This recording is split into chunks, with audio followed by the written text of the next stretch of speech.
I do maintain, here's something which I predict will happen. That's a prediction.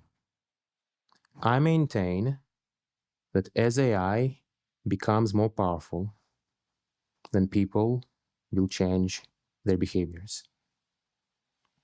And we will see all kinds of unprecedented things which are not happening right now. There's a new Ilya Sutskever interview making the rounds, and it's already stirring controversy. He suggests he's uncovered a crucial ingredient we need to reach AGI. We'll watch the relevant parts and break down what's being said step by step. The thing, here is a perspective. Here's a perspective that I think might be true. So the way ML used to work is that people would just tinker with stuff and try to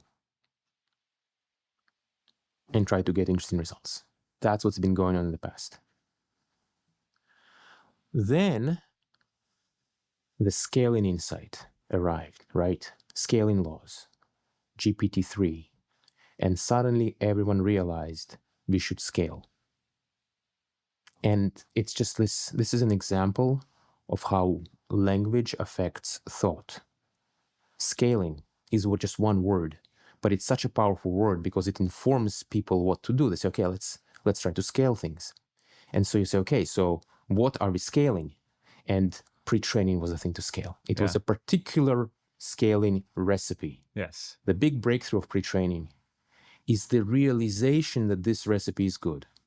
So you say, hey, if you mix some compute with some data into a neural net of a certain size, you will get results.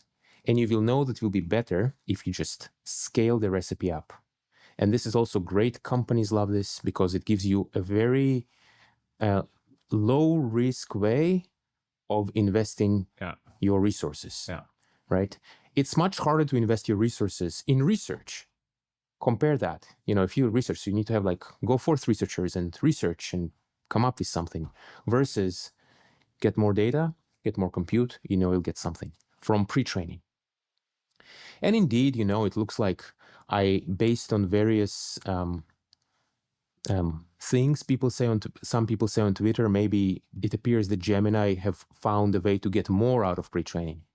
At some point, though, pre-training will run out of data. The data is very clearly finite. And so then, okay, what do you do next? Either you do some kind of a souped up pre-training, different recipe from the one we've done before, or you're doing RL, or maybe something else. But now that compute is big, compute is now very big, in some sense, we are back to the age of research. So maybe here's another way to put it. Up until 2020, from 2012 to 2020, it was the age of research. Now, from 2020 to 2025, it was the age of scaling, or maybe plus minus. Let's add error bars to those years, because people say, this is amazing, you got to scale more, keep scaling, the one word, scaling. But now the scale is so big, is the belief really that, oh, it's so big, but if you had 100x more, everything would be so different? It would be different for sure. But is the belief that if you just 100x the scale, everything would be transformed? I don't think that's true. So it's back to the age of research again, just with big computers. Then the conversation gets into consequences. If you treat AGI as a general learning system, not a finished, does-every-job brain, two dynamics follow. First, once deployed, it can learn roles in the real world the way humans do, only at machine scale. Second, if it becomes strong at research itself, it could improve its own capabilities faster over time. Either way, broad rollout across the economy becomes the central issue. Productivity could surge, but the incentives to substitute AI labor for human labor would be enormous, unless policy or constraints intervene. Okay, I see. So you're suggesting that the thing you're pointing out with superintelligence is not some finished mind which knows how to do every single job in the economy. Because the way, say, the original, I think, OpenAI charter or whatever defines AGI is it can do every single job, every single thing a human can do. You're proposing instead a mind which can learn to do every single job. Yes. And that is superintelligence. And then, but once you have the learning algorithm, it gets deployed into the world the same way a human laborer might join an organization. Exactly.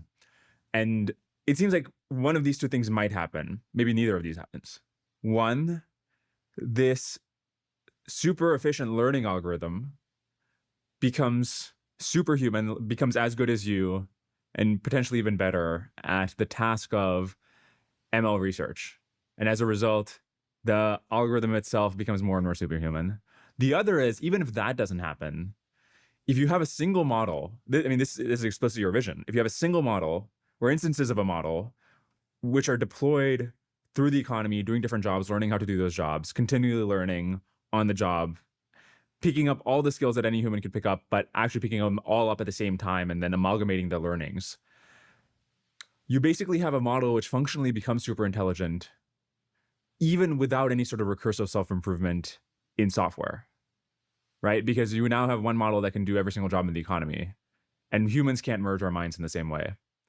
And so do you expect some sort of like intelligence explosion from broad deployment? I think that it is likely that we will have rapid economic growth.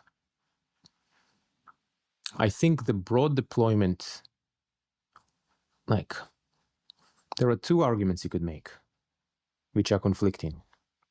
One is that, look, if indeed once indeed you get to a point where you have an AI that can learn to do things quickly, and you have many of them, then there will be a strong force to deploy them in the economy, unless there will be some kind of a regulation that stops it, which, by the way, there might be. But I think the idea of very rapid economic growth for some time, I think it's very possible from broad deployment. Then the question is how rapid it's going to be. So I think this is hard to know, because on the one hand, you have this very efficient worker. On the other hand, the world is just really big, and there's a lot of stuff, and that stuff moves at a different speed. But then on the other hand, now the AI could exactly. So I think very rapid economic growth is possible. And we will see like all kinds of things, like different countries with different rules, and the ones which have the friendlier rules, the economic growth will be faster. Hard to predict. After that, Ilya shifts from tech predictions to social consequences, arguing that truly capable AI would reshape everyday norms, push governments to respond, and change how people behave in ways we can barely picture today. And I maintain that I think most people who work on AI also can't imagine it, because it's too different from what people see on a day-to-day basis. I do maintain, here's something which I predict will happen. That's a prediction. I maintain that as AI becomes more powerful, then people will change their behaviors. And we will see all kinds of unprecedented things which are not happening right now. And I'll give some examples. I think for better or worse, the frontier companies will play a very important role in what happens, as will the government. And the kind of things that I think we'll see, which you see the beginnings of, companies that are fierce competitors starting to collaborate on AI safety. You may have seen OpenAI and Anthropic doing a first small step, but that did not exist. That's actually something which I predicted in one of my talks about 3 years ago, that such a thing will happen. I also maintain that as AI continues to become more powerful, more visibly powerful, there will also be a desire from governments and the public to do something. And I think that this is a very important force of showing the AI. That's number one. Number two, okay, so then the AI is being built. What needs to be done? So one thing that I maintain that will happen is that right now, people who are working on AI, I maintain that the AI doesn't feel powerful because of its mistakes. I do think that at some point, the AI will start to feel powerful, actually. And I think when that happens, we will see a big change in the way all AI companies approach safety. They'll become much more paranoid. I think I say this as a prediction that we will see happen. We'll see if I'm right. But I think this is something that will happen because they will see the AI becoming more powerful. Everything that's happening right now, I maintain, is because people look at today's AI and it's hard to imagine the future AI. And there is a third thing which needs to happen. And I think this is and I'm talking about it in broader terms, not just from the perspective of SSI, because you asked me about our company. But the question is, okay, so then what should the companies aspire to build? Yeah. What should they aspire to build? And there has been one big idea that actually everyone has been locked into, which is the self-improving AI. And why did it happen? Because there is fewer ideas than companies. But I maintain that there is something that's better to build. And I think that everyone will actually want that. It's like the AI that's robustly aligned to care about sentient life specifically. I think in particular, there's a case to be made that it will be easier to build an AI that cares about sentient life than an AI that cares about human life alone, because the AI itself will be sentient. And if you think about things like mirror neurons and human empathy for animals, which is, you might argue it's not big enough, but it exists. I think it's an emergent property from the fact that we model others with the same circuit that we used to model ourselves, because that's the most efficient thing to do. Next, Ilya argues that the straightforward, just scale it up era is tapering off, and that progress is shifting back toward genuine research breakthroughs, rather than simply adding more compute. I am curious, if you say we are back in an era of research, you were there from 2012 to 2020, and do you have, what is now the vibe going to be if we go back to the era of research? So one consequence of the age of scaling is that there was this scaling sucked out all the air in the room. Yeah. And so because scaling sucked out all the air in the room, everyone started to do the same thing. We got to the point where we are in a world where there are more companies than ideas by quite a bit. Actually, on that, there is this Silicon Valley saying that says that ideas are cheap, execution is everything. And people say that a lot. Yeah. And there is truth to that. But then I saw someone say on Twitter something like, if ideas are so cheap, how come no one's having any ideas? And I think it's true too. I think, like, if you think about a research progress in terms of bottlenecks, there are several bottlenecks. If you go back to one of them is ideas, and one of them is your ability to bring them to life, which might be compute, but also engineering. So if you go back to the 90s, let's say, you had people who had pretty good ideas. And if they had much larger computers, maybe they could demonstrate that their ideas were viable, but they could not. So they could only have very, very small demonstration that did not convince anyone. Yeah. So the bottleneck was compute. Then in the age of scaling, computers increased a lot. And of course, there is a question of how much compute is needed, but compute is large. So compute is large enough such that it's like not obvious that you need that much more compute to prove some idea. Like, I'll give you an analogy. AlexNet was built on 2 GPUs. That was the total amount of compute used for it.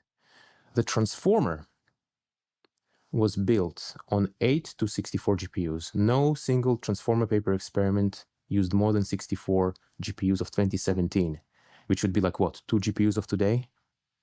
So the ResNet, right? Many, like even the you could argue that the O1 reasoning was not the most compute heavy thing in the world.